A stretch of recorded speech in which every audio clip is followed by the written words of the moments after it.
হয়তো লাভ দিয়ে মরে যাবে, কিন্তু তোমার বাবা মা তাদের কি হবে? আমার কেউ নাই। হোয়াট? তুমি তোমার ফ্যামিলির অনেক আদরের, তাই না? একদম। কে কে আছে তোমার ফ্যামিলিতে? স্যার ফ্যামিলিতে বাবা আছেন, আমি, দুজন। তুমি তো অলমোস্ট কমপ্লিট করে ফেলেছিলে, এখন আবার এখানে এসে সেকেন্ড ইয়ারে ভর্তি হলে কেন? স্যার খাল কেটে কুমির আনা তো মানুষেরই স্বভাব, এমন একটা স্বভাব আমারও ছিল। কুমির চলে আসে, আমার লেখাপড়াটা আর হয়নি, আবার শুরু করলাম। তো আমি গ্রামের ছেলে। বাহ, দারুণ। মানে তোমাকে দেখি কিন্তু একদম বোঝারই উপায় নেই তুমি গ্রামের ছেলে। স্যার আমি একজন গ্রামের ছেলে, গ্রামে জন্মেছি, গ্রামে বড় হয়েছি, ওখানে স্কুল, কলেজ, ইউনিভার্সিটি। বছরখানিক হলো শহরে পা রেখেছি। সেখানে পড়াশোনা কমপ্লিট করলে না কেন? কোনো প্রবলেম ছিল? ছিল, এখন আর নেই।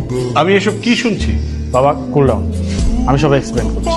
বাবা ও আমার পরিচিত, ওর সাথে আমার রিলেশন ছিল, অ্যান্ড একটা পর্যায়ে গিয়ে আমি ভাবছিলাম যে ওর সাথে আমার যায়, বাট আই ওয়াজ রং। বাবা ও একটা গোল্ড ডিগার, বাবা ওর টাকা পয়সার লোভী। মুখ সামলে কথা বলো তুমি। কি মুখ সামনে কথা? কি বলতে চাও তুমি? কেন আসছো আমার বাসায়? কেন আসছে বোঝো না তুমি? তুমি বিয়ের কথা বলে কেন ঘোরাচ্ছ? বাবা শি ওয়াজ ম্যারিড। আমি মানি ওর সাথে আমার রিলেশনশিপ ছিল, বাট আমি কোনোভাবেই জানতাম না বাবা রিলেশনশিপের আগে দ্যাট ও ম্যারিড ছিল। ওর হাজব্যান্ডকে ডিভোর্স দিয়ে আসছে আমার কাছে, এন্ড এটা আমি জানার পরেও আমি সেটা অ্যাকসেপ্ট করে নিয়েছি। তুমি আমাকে যে পকেট মানি দিতা বাবা, সেখান থেকে আমি ওর সেমিস্টার ফি দিতাম, ওর খরচ দিতাম আমি। এরপরেও আমার সাথে চিট করছে, আমার সাথে শেয়ার করতে চায়নি, ও যে ডিভোর্সি। আঙ্কেল বিশ্বাস করুন, আমি লোভী না। হ্যাঁ, আমি যা করেছি সবকিছু ওকে ভালোবেসে করেছি। ওকে ভালোবেসে আমার হাজবেন্ডকে আমি ডিভোর্স দিয়েছি। তারপর থেকে আমি ঢাকা শহরে একা থাকি, ছোট একটা জব করি। ও আবার সেমিস্টার ফি দিয়েছে, হ্যাঁ আমি স্বীকার করি, কিন্তু ওর কাছে আমি টাকার জন্য কখনো আসিনি।